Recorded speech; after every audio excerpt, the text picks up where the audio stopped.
भोग भोग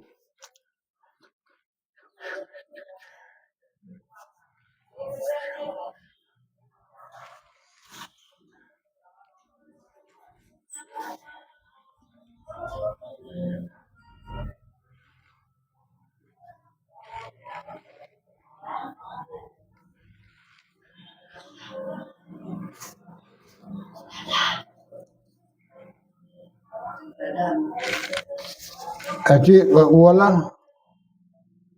लगा दिया उसमें। ठीक है। प्रिय भक्तजन, कल 8वां अध्याय श्रीमद् देवी महापुराण का हुआ।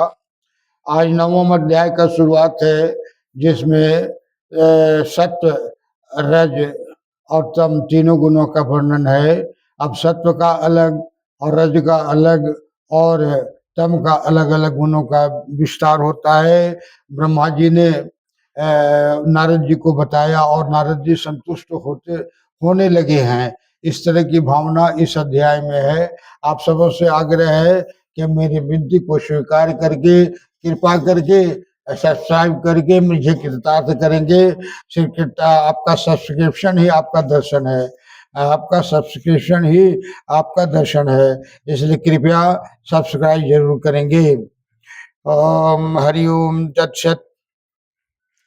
ओम नारदुवाच गुणानालक्षण ताता भवता कर्ता विला न तिप्तवस्मन्न पिबन्नमिष्टम तन्न मुखात प्रच्युतम रसम गुणानंद प्रज्ञानम यथा वदनुर्वर्णय येनाम हंग परमाम शांति मादि कक्षामि चेतसि व्यासुवाच इति पृष्ठस्तु पुत्रेण नारदेन महात्मना उवाच च जगत्कर्ता रजोगुण समुद्भवा ब्रह्मवाच शृणु राधवक्ष्यामि गुणानां परिवर्णनम् सम्यं वाहं विजनामि यदा मति वदामीति सत्यं तु केवलं देवं कुत्रापि परिलक्ष्यते मिश्री भाव संग अस्तु तेषां वै मिश्रितं प्रतिभाति भय्य यथा कदाचित् द्वारा नारी सर्व भूषण भूषिता हाव भाव युक्ता कामं भर्तुं प्रतिकरी भवीतः माता पितुस्तथा सेव बंधु मृगस्य प्रीतिदा दुःखं मोहं सपत्नेषु यतदा विशदेव हि एवं शक्यन्ते निवेशमापादितेन च रजस तमश्चैव जानिता वृतां यथा रजसास्त्र किरणेव तमसा च तथा पुनः अनिहोनरस्य समायोद योगादन्न यथ प्रतिभाति वै अस्थान तत्व स्वभाव शून्य जानते रानी च लक्ष्यन्ते विविधा योगा नारद कुतचित् यथा रूपवती नारी यौवने निम्न विभूषिता लज्जा माधुर्य युक्ता च तथा विनय संयुक्ता कामशास्त्र वितज्ञं च धर्मशास्त्रे सम्मता भर्तृप्रीतिकरी भूत्वा सपत्निकां च दुःखदाः मोह दुःख स्वभावास् तथा सत्त्वास्ते जनिः तथा सत्त्वं विकुर्णा विकुर्वाण मानन्य भावं विभाति वै चौरे रूप दुर्दानाम ही साधुनाम सुखदा भवित दुखा मूढ़ा च दस्युनाम सेना तथा गुणा विपरीत प्रतिदिन वै जय नयन्ति स्वभावतः यथा च दुर्दिनं जाता महामेघा मेघ घनाभृतं विद्युतस्तं संयुक्तं तिमिरेनादि वंकुठितं शिचंद भूमि वर्ष प्रवर्ष विद्री तमरूप मुदाहितम जतित तत् कर्षणानाकानां वै तदेवातीव दुर्दिनम् बीजोपस्कर युक्तानां सुखदं प्रवृत्तियुतम् अपरक्षन् गिराणां च दुर्भगानां विशेषतः त्रिकाष्ठं घृतानां दुग्धं गृहवीथिनां प्रोषितः भर्तिकानां वै मोदितां मादाहितं स्वभावत्वं गणा सर्वे विपरीता विभान्ति वै लक्षणानि पुनस्तेषां शिरो पुत्र वर्वयं हम्मः लघु प्रकाशं सत्वं निर्मलं विशुद्धं सदा रणांगानि लघुनेनं नेत्रादीनि निन्द्राणि च निर्मलं च तथा चेतु गृह्णाति विज्ञानतानां सदा सत्वं शरीरवै मंतव्यं च असमुद्गतं जिह्वास्तमनं च चन्द्रां च बलं चलं शेव रज पुनः यदा तत् कर्तम् जातम दिहेद्यस्य कस्यचित् कलिंग मृगीयते कर्तुम कर्तुम ग्रामातारम तथा चलचित्रस्य सोऽर्थं विवादे जोद्यते तथा गुरु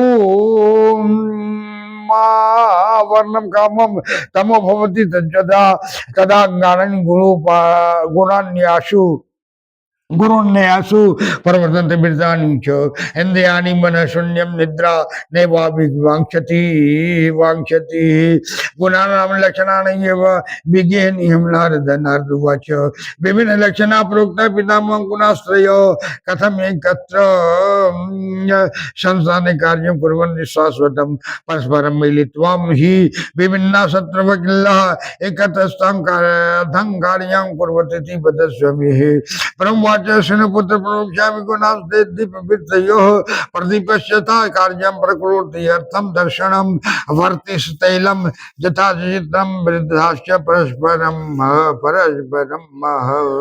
वृद्धं हि तथा तैलमग्नेन सह संगतं तैलं वर्तिर्विरुद्धेव पावको परस्परम् एकतस्था पदार्थानां प्रदर्शनं नारदुवाच एवं प्रतिज्ञा जा प्रोक्ता गुणा सत्वतिषुतो विश्वस्य कारणं ते वै मया पूर्वं तथा श्रुतं व्यासुवाच इति युक्तं नारदेनार्थं मम सर्वविस्तरं गुणानां संलक्षणं सर्वकार्यविषये विभागशकराधया परमां शक्तिर्जया सर्वेदं ततं सगुणा निर्गुणा चैव कार्यभेदे सदैव हि अकर्ता पुरुषः पूर्णो निरीह परमो भयां करोति काम महामायां विश्व सदात्मकं ब्रह्मा विष्णु तथा रुद्र सूर्य चंद्र सचिपति अश्विनौ भस्मस्तस्ता कुबेर जात सांपति बहनिर्वायुस्तथा पूखा सेनानिश्च विनायक सर्वे शक्ति जुता सकता कर्तु कार्यानि स्वानि च अनियथा देयपया सकता वय्य मुनीश्वरः सा चैव कारणं राजजगत परमेश्वरी समाराध्यां तां भूपं कुरु यज्ञं जनाधिप पूजनं प्रिया भक्त्या तस्य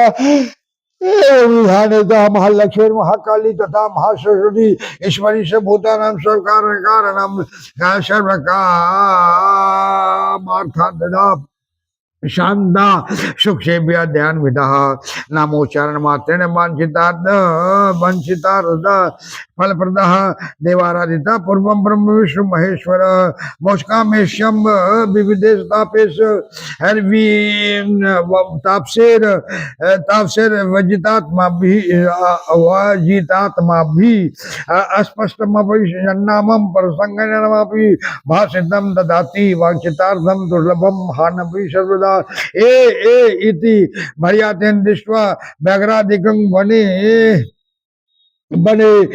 मिन्नुहीनां मते युक्तं वांछितं प्रददाति वै तत् सत्यव्रतस्य विदिष्टान्तो निपशतं प्रत्यक्षम् एवं च अस्माकं मुनीनां भाविता धर्माणां ब्राह्मणानां समाजेषु तस्य उदाहरणं बुद्धये कथ्यमानं मया राजसूत्रं सर्वसविस्तरम् अनक्षरो महामूर्खो नामनं सत्यव्रतो द्विज श्रुत्वा अक्षरं कोलमुखाद् समुच्चारयाम स्वन्ततो बिन्दुहीनं प्रसंगेन जातो बुद्धो एकोच्चारणान् देवी तुष्टा भगवती तदा चकार कविराजं तं दयाद्र परमेश्वरी जय जय जगजननी जगदम भवानी की जय जय जय जगजननी जगदम्बा भवानी की जय। तो अभी ब्रह्मा जी नारद जी को समझा रहे थे। नारद जी को कुछ संतुष्टि हुई तो पूछे कि पिताश्री आप कृपा करके अलग अलग गुणों का वर्णन कीजिए जिसमें मुझे और तृप्ति मिले और मैं भवसागर को पार कर जाऊं। समझे, इस तरह से व्यास जी से प्रार्थना करते हैं तो व्यास जी भी मोह लक्षित होकर के सत्वगुण, रजस गुण और तम गुणों का भाव वर्ग करते हैं। उन्होंने बताया कि जिस तरह से सत्व को चारों तरफ देखना चाहते हैं तो सत्व नहीं दिख पाता है, रज से मिला हुआ मिश्रित भाव से दिखाई पड़ता है, मिश्रित भाव से दिखाई पड़ता है। जिस तरह से मिश्रित भाव स्त्री अपने को सुंदर स्त्री अपने को सर सवर के भूषण अलंकार से संभूषित होकर के अपने पतिदेव को वशीकरण करना चाहती है और अपने माता पिता वर्ग बंधु भागों को भी वशीकरण करना चाहती है। उसी प्रकार से सत्य और रज मिलने के बाद, सत्य मिलने के बाद, सत्य और रज मिलने के बाद इस संसार को वशीकरण में वसूत करते हैं, कार्यशैली में परिणत करते हैं। समझे कि नहीं? और रज के स्त्री होने से तब से एक दूसरे के संयोग से अन्यथा वृत्ति होती है। स्वभावों में स्थित होने पर जातीय अंतर नहीं होता। हे नारद, कहीं कहीं योग से विपरीत दिखते हैं। जैसे रूपवती स्त्री यौवन से विभूषित हो, लज्जा, माधुर्य और विनय संयुक्त है। कामशास्त्र की विधि जानने वाली, धर्मशास्त्र में सम्मता भर्ता की वृत्ति करने वाली होकर भी सौतों के दुखदायक होती है। मोह दुख स्वभाव से स्थित होकर प्राणियों में सत्य में स्थित कहा जाता है। उसी प्रकार सत्य के विकार में भी दूसरे भाव प्रकट होते हैं, अर्थात सत्य और रज का मिलन जो होता है, किंतु सत्य और रज के बीच में विद्वेष की भावना पैदा होती है। जिस तरह से स्त्री सब कुछ होने के बाद, सगुण संपन्न होने के बाद अपने सौतन का दुख नहीं बर्दाश्त करती है, उसे सत्य भी रज का दुख नहीं बर्दाश्त करती है, रज सत्व का दुख बर्दाश्त नहीं करती है। उसी प्रकार मोह दुख स्वभाव से स्थित होकर प्राणियों में सत्य से स्थित कहा जाता है। इसी प्रकार सत्य के विकार में भी दूसरे भाव प्रकट होते हैं। वह चोरों से उपद्रुत साधुओं को सुखदायक होती है और दुख मूल तथा साधुओं को वही सुखदायक है। स्वभाव से विपरीत परिस्थितियों को प्रकट करते हैं। जैसे मेघावृत होने से महावेग से अक्षण दुर्दिन होता है, बिजली चमकती है और अंधकार व्याप्त होता है, और वर्षा करने से भूमि पर सींचते हुए तमोर रूप कहते हैं। और यही खेती करने वाले कृषकों को बड़ा दुर्दिन है, जिसकी खेती पक गई है और बीज बोने वाले को ही सुखदायक है। यही बिना छाए घर वाले दुर्भाग्य तथा प्रकाश ग्रहण वाले करने वाले गृहस्थियों का भी दुख रूप है। अर्थात ये गुण सब में दिखाई पड़ता है, सब लोगों के अंदर विद्यमान है। और अपने स्वभाव के कारण, जैसे आकाश में मेघ बनता है, मेघ अगर बड़ा रूप धारण करता है तो गर्जन के साथ बिजली चमकती है, और बिजली चमकने के बाद कई तरह की माने शंकाएं उत्पन्न होती है। लेकिन बिजली चमकने के बाद वर्षा जब होती है तो वर्षा भूमि को सृजन करती है और इससे कृषि होता है, कृषि होता है। लेकिन अगर कृषि हो गया है और पकने वाला उस समय अगर वृष्टि होता है तो दुखदायक होता है, नष्ट हो जाता है। इसलिए किसान को हर समय प्रकृति के समय प्यार करना चाहिए। यही बिना छाए पर वाले जिनके पति प्रदेश गए हैं उनको वह मोह करने वाला है, अपने स्वभाव से स्थित हुआ सगुण विपरीत दिखाते हैं। हे पुत्र सुनो, फिर भी मैं इनके लक्षण करता हूँ। सत्य लघु प्रकाश निर्मल और विशद है। जब नेत्रादि इंद्रिय और अंग लघु होते हैं, निर्मल चित्त होकर विषयों को ग्रहण नहीं करता, उस समय शरीर में सत्वगुण उत्थित होना चाहिए। ओ जम्भाई स्तंभन तंद्रा चंचलता होने से रज का लक्षण जानना। जब वह जिस किसी के देह में उत्कट होता है उस समय क्लेश करना गर्मानांतर गमन है। चित्त का चलायमान होना विवाद में उद्धितता होती है। अति आवरण अर्थात शरीर में भारीपन होने से तम प्रकट होता है, उस समय अंग भारी और तम से आवृत होते हैं। इंद्रिय मन शून्य होकर नींद नहीं आती है। हे नारद, इस प्रकार यह गुणों के लक्षण जानने चाहिए। नारद जी बोलिए, हे पितामह, आपने तीनों गुणों के पृथक पृथक लक्षण कहे हैं। यह एक स्थान में स्थित होकर निरंतर कार्य कैसे करते हैं, वे भिन्न भिन्न शत्रु परस्पर कैसे मिलते हैं, एकत्र होकर कैसे कार्य करते हैं, सो आप हमसे कहिए। ब्रह्मा जी बोले कि हे पुत्र सुनो, मैं कहता हूँ।